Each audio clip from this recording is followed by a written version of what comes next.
I never believed that a TGV train journey from Paris to Nice could change my entire life.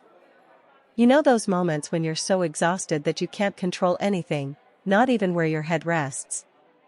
That was exactly it. I had spent 3 days doing back-to-back job interviews in Paris. 3 days in the same worn-out suit.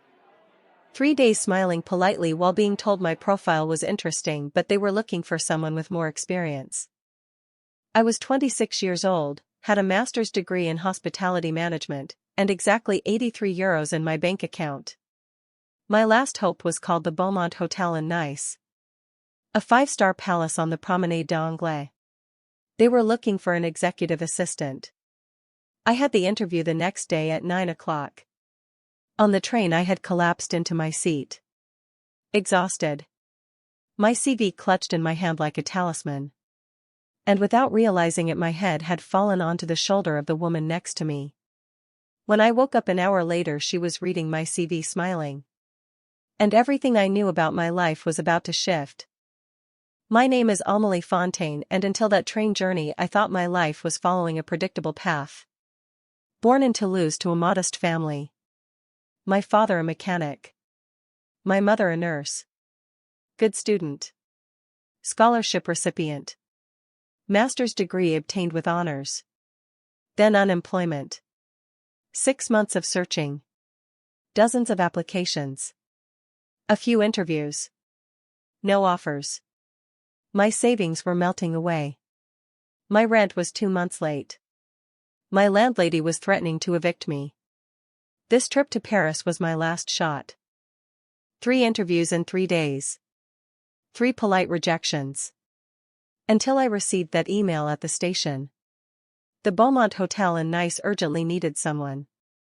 Interview possible the next day if I was available. I had taken the last TGV.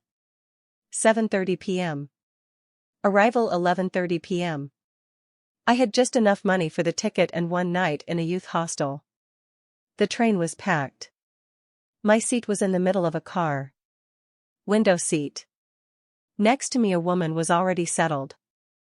I didn't really pay attention to her at first. I was too exhausted. I had put my small bag in the overhead compartment. Sat down. Pulled my CV from my folder. Wanted to reread it one last time. Make sure there were no errors. That everything was perfect. But my eyes were closing on their own. The fatigue of 3 days without really sleeping. The stress. The anxiety. All of it weighed on me like a leaden blanket. I remember thinking just 1 minute. I'll just close my eyes for 1 minute. And then nothing. When I woke up the light had changed. We were crossing the Provençal countryside. The sun was setting behind the hills. Orange and pink. Magnificent. And my head. My head was resting on something soft. Warm. That smelled good. A delicate perfume. Jasmine and something else. It took me a few seconds to realize. My God. I was leaning against a stranger's shoulder. I sat up abruptly. Heart pounding. Mortified. Oh my God, I'm so sorry, I had stammered. I don't know what. I was so tired. The woman had looked up at me. And I had finally really seen her face. She was. My God, she was magnificent. Maybe in her 30s, 33 or 34. Black hair cut in an elegant bob. Incredible green eyes. Perfect skin. She wore a Chanel suit that even I with my limited fashion knowledge could recognize. Pearls at her ears. A watch that looked like it cost more than everything I owned. She had smiled. A warm smile. Amused. It's nothing, she had said. Her voice was soft. Cultured. You looked like you needed it. But I slept on you. For how long? About an hour. I had wanted to die. An hour. Oh my God. I'm really sorry. Stop apologizing, she had said laughing. It was rather cute. Then she had looked down. At something in her hand. My CV. My blood had frozen. She was holding my CV. She had read it. That fell from your hand, she had explained, handing it back to me. I hope you don't mind. I took a look. No. I mean yes. I mean. I had taken the paper. My cheeks were burning. This is so embarrassing. Why? Because you're. She had raised a questioning eyebrow. I'm what? You're obviously someone important. With your suit and your pearls. And I'm just a woman who fell asleep on your shoulder with her wrinkled CV in her hand. She had laughed again. A frank and warm laugh. Clothes don't define people. And your CV is nothing to be embarrassed about. On the contrary. It's impressive. Really. Masters in Hospitality Management. High honors. Internship at the Ritz. At the Bristol. You're brilliant. I had blinked. Surprised. You really read it? Yes. And I'm serious. Your background is excellent.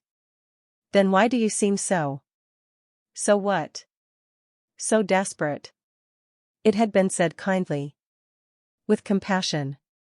No judgment. Just benevolent curiosity. I don't know why I told her everything. Maybe because I was exhausted. Maybe because she had something in her eyes that made you want to confide. Maybe just because I needed to talk. I had told her about the 6 months of unemployment. The rejections. The lack of money. The landlady who was threatening. This trip to Paris that had yielded nothing. This interview in Nice that was my last hope. Everything. She had listened attentively. Without interrupting. Her green eyes fixed on me with an intensity that troubled me. When I had finished, she remained silent for a moment. Then she had said, this interview tomorrow. At the Beaumont Hotel. Yes. How do you know? Because I know the Beaumont Hotel. Very well, in fact. You worked there. She had smiled. An enigmatic smile. You could say that. Actually, the Beaumont Hotel belongs to me. My heart had stopped. What? I'm Véronique Beaumont. The hotel bears my family's name. My grandfather built it in the 50s. My father ran it for 40 years. And now it's me. The world had tilted. You're. I know. It's a lot to absorb. But the interview tomorrow. It's with you. Technically it's with my human resources director. But yes. I make the final decision. Oh my God, I had murmured. Oh my God, I fell asleep on the shoulder of the woman who's going to decide if I get hired or not. She had laughed. If it reassures you, you snored adorably. I don't snore. A little bit, yes. I had hidden my face in my hands. This is a nightmare. No, she had said softly. I think it's rather destiny. We had talked for the rest of the journey. 2 hours that had passed like 2 minutes. She had asked me questions about my studies. About my internships. About my vision of hospitality. I had forgotten my embarrassment. Forgotten who she was. We were just talking. About passion. About ambition. About dreams. She was telling me too. What it was like to take over the family business at 30. The pressures. The expectations. The loneliness sometimes. At one point our hands had brushed on the armrest between our seats. An electric contact. Brief but intense. Our eyes had met. Something had passed. Something I had never felt before. When the train had arrived at Nice station, she had said, come. What? Come with me. I have a car waiting. I'll drop you off. No, I can't. Where are you going to sleep? In a youth hostel near the station. Absolutely not. You're going to come to the hotel. I'll give you a room. Free. For tonight. No, it's too much. I insist. And anyway, you have an interview tomorrow morning at 9 o'clock. Might as well have you well rested. She was right. And I was too exhausted to argue. Okay.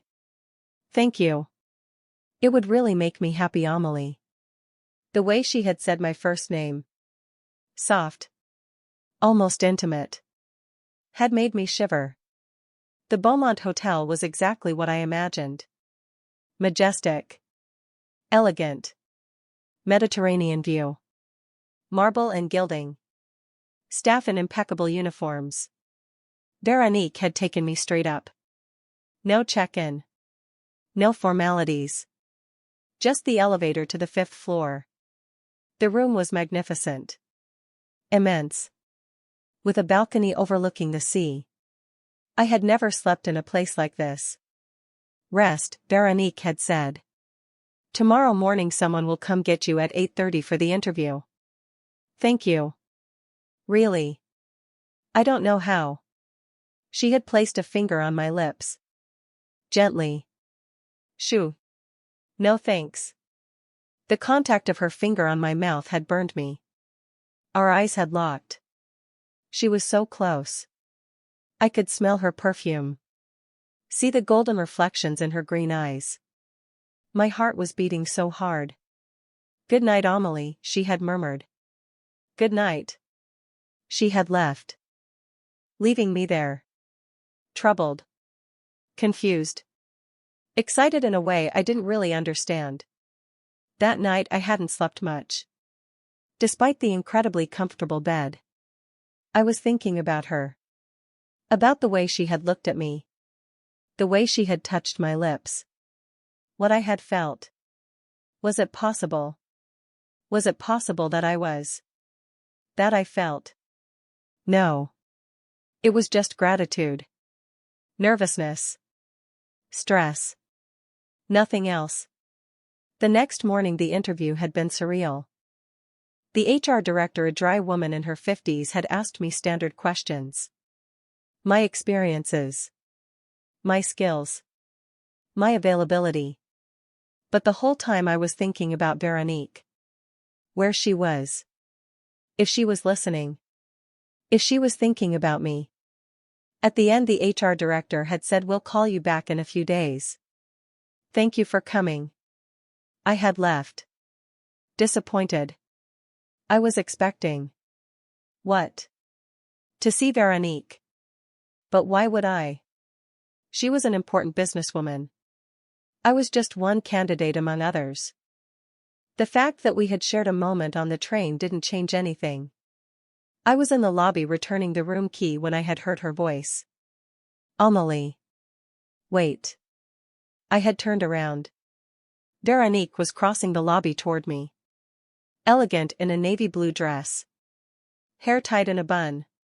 She was breathtaking. How did the interview go? She had asked. Good, I think. Madame Rousseau said she would call me back. Véronique had smiled. She won't have to. What? You're hired. What? You start Monday. If you accept, of course. I really. Your CV is excellent.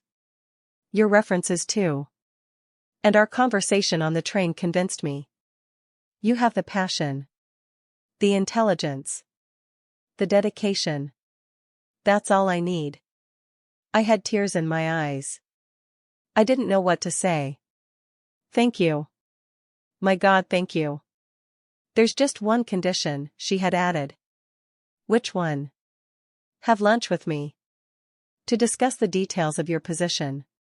Today. Now if you're free. I was free. Very free. We had lunch at a restaurant on the port. View of the boats. Delicious Mediterranean cuisine. Véronique had ordered white wine. We had talked about work at first. My responsibilities. My salary, which was much more than I had hoped for. The benefits. Then the conversation had drifted toward more personal subjects. She had talked to me about her life. Only child.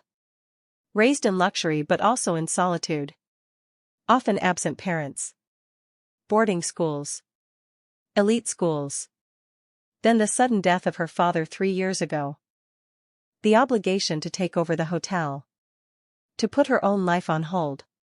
You didn't have a life before, I had asked. Yes. Well. Not really. Not a personal life anyway. No. She had hesitated. No relationship. Why? Because the people I met were interested either in my money or in my name. Never in me. Véronique. The person. She had taken a sip of wine. And then there's something else.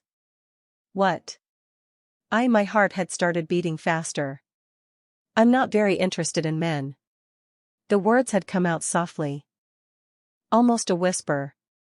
But they resonated like a thunderclap. Oh, I had said.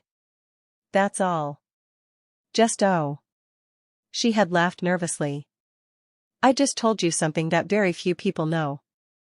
And you just say oh. I don't know what to say. Are you shocked? No. Not at all. Just surprised. Why surprised? Because what, Amélie? Because I think me too. The silence that had followed was charged with electricity. Our eyes locked. The rest of the restaurant had disappeared. You think you too what? She had asked softly. That I'm not very interested in men. You think or you know? I think. Maybe. I don't really know. I've never. Never what? Never explored that. But when I'm with you I feel. What? Something I've never felt before. Véronique had reached her hand across the table. Had placed it on mine. Me too. From the moment you fell asleep on my shoulder. I haven't stopped thinking about you. Me neither. But it's complicated, she had said, withdrawing her hand. Why? Because I'm your employer now. It would be inappropriate. Totally inappropriate. You're right. We should keep this professional. Yes. Professional. We had looked at each other. And we both knew we were lying. The first weeks of work were exquisite torture. I saw Véronique every day. Several times a day. Meetings. Briefings. Working lunches. We were professional. Distant. Correct. But underneath there was this constant tension. These gazes that lingered too long. These hands that brushed accidentally. These conversations that drifted toward the personal. I was renting a small studio in Old Nice. With my first paycheck I had been able to pay my debts. Buy decent clothes. Start breathing again. But every evening I came home alone. And I thought about her. About what could have been. If circumstances had been different. One evening after a month of work Véronique had asked me to stay after a meeting. The others had left. We were alone in the conference room. Large mahogany table. Sea view at sunset. I can't do this anymore, she had said without preamble. Do what? Pretend. Pretend I don't feel anything. That I don't think about you constantly. Véronique. I know. I know it's inappropriate. That I'm your boss. That it could ruin your career. Your life. But I'm going crazy. She had moved closer. So close I could smell her perfume. The one from the train. Jasmine and something floral. Tell me to stop, she had murmured. Tell me to back away. To leave you alone. And I will. I'll respect your boundaries. But if you don't say anything, if you don't stop me, I'm going to. She had placed her hand on my cheek. Delicately. As if I were something precious. Fragile. I'm going to kiss you. And then everything will change. Don't say anything then, I had murmured. Don't stop. The kiss had been soft at first. Hesitant. Her lips on mine. Warm. Soft. Perfect. Then I had responded. My arms around her neck. Pulling her closer. The kiss had deepened. Urgent. Desperate. All those weeks of tension exploding in an instant. When we had separated we were both breathless. My God, she had murmured. My God, Amélie. What do we do now? I don't know. But I know I don't want to stop. Me neither. So we find a way.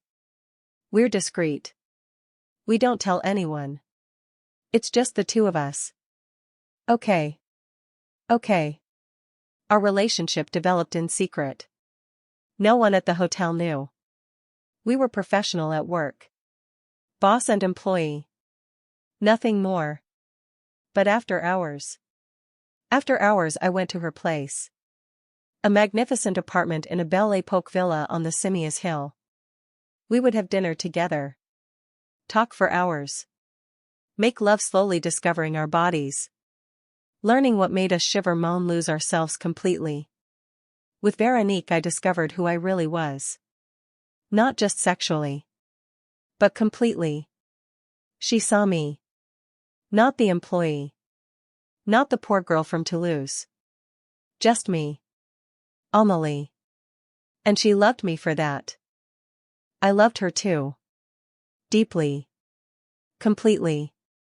In a way that terrified and exhilarated me at the same time. But the secret weighed heavily. Especially on her. She was afraid. Afraid of what people would say. Her conservative family. The hotel shareholders. The local press. Afraid that our relationship would destroy her reputation. Her business. My career too. I understand, I would tell her. We have time. We don't have to reveal everything now. But she felt guilty. About hiding me. About not being able to take me to events. To galas.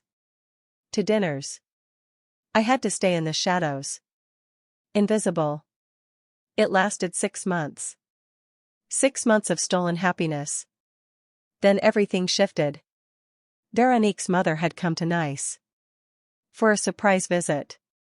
She had entered the apartment with her own key. Had found us. Together. Embracing on the couch. The scandal had been immediate. Screaming. Accusations. Tears. How dare you? With an employee. A girl from nowhere. You dishonor our family. Our name. Véronique had tried to calm her down. Mom, please. Listen. No. I won't listen to anything. Either you fire her immediately or I sell my shares of the hotel. And I'll make sure all of Nice knows what kind of person you are. The blackmail was clear. Véronique had a choice. Me or her inheritance. Her business. Her life. She had looked at me. Eyes filled with tears. I'm sorry.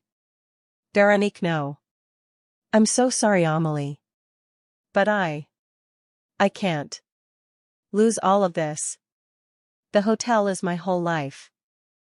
It's my grandfather's legacy. My father's. I can't. Even for me, I had said. Tears streaming down my cheeks. Even for us. She had said nothing. And her silence was an answer. I had left the apartment. Heartbroken. The next morning I had found a resignation letter on my desk. Pre-filled. Only my signature was missing. With a generous severance package. Enough to live for a year. Blood money. I had signed it. And I had left.